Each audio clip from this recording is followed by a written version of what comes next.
dear students. Today's topic is estivation. Estivation is the arrangement of sepals and petals in the bud condition of a flower. Only in the bud condition of the flower, the estivation is seen very clearly. There are three types of estivation: volute estivation, twisted estivation, and imbricate estivation. Volute estivation means when the margin of the sepals or petals do not overlap but just touch with each other, that is called volute estivation. The volute type of estivation can be seen in the calyx of Hibiscus rosa sinensis. In most of the members of Malvaceae family shows the estivation, volute estivation. Not only that, in Calotropis, in Annona, volute estivation can be seen. This is the volute estivation. Here margin will not overlap, margin of the petals or sepal will not overlap, but having slight touch with each other. That is volute estivation.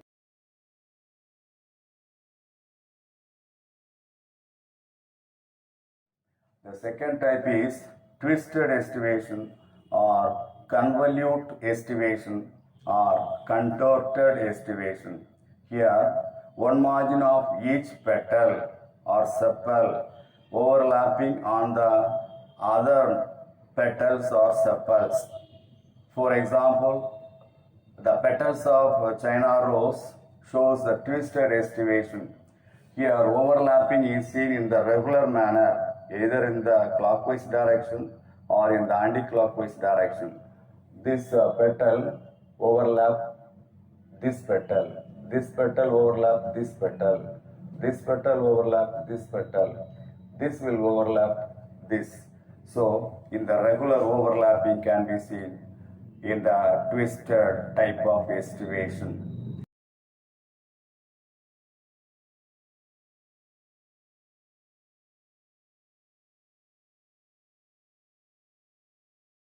The third type is imbricate estivation, when the overlapping of the sepals or petals is irregular, that is imbricate type of estivation.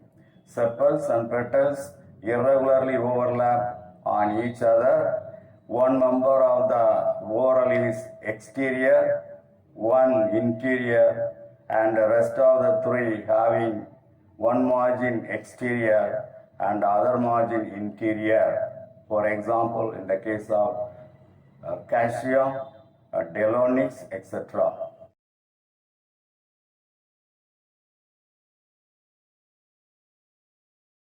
Imbricate estivation further subdivided into three types. Number one, ascendingly imbricate estivation. Number two, quinquensial estivation. And number three, waxillary type of estivation or descendingly imbricate estivation. First one, ascendingly imbricate estivation. Here also, overlapping is irregular. Irregularly, the petals or sepals are overlapping from anterior side to posterior side. That is, from base to top of the petals in corolla. For example, the petals of Caesalpinia. See, this is the ascendingly imbricate estivation. This is the posterior side and this is the anterior side. Anterior petals overlap these two lateral petals.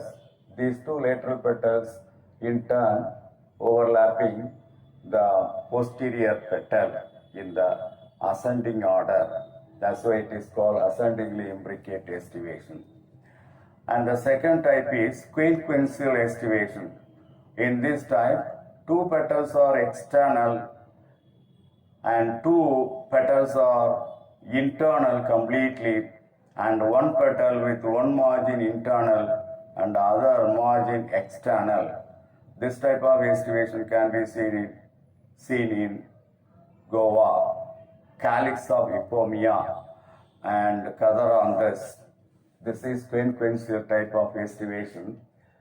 This petal and this petal completely out. These two petals are completely in. This petal in and out. This margin is out and this margin is in. So such a type of estivation is called quinquential estivation.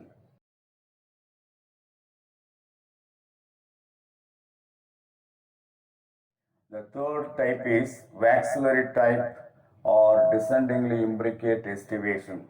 This type of estivation can be seen in the flower of pea plant, beans plant, etc. Here there is a posterior larger petal, that is the standard petal, that encloses two wing petals.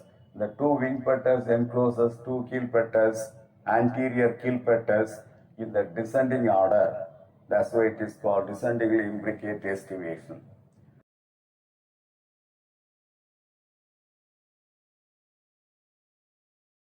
That's all the today's topic, estivation. Today we have seen different types of estivation: valvate estivation, twisted estivation, and imbricate estivation. In the imbricate estivation, there are three more types classified. One is ascendingly imbricate estivation, second quinquential estivation, and third one is descendingly imbricate estivation. That's all. Thank you.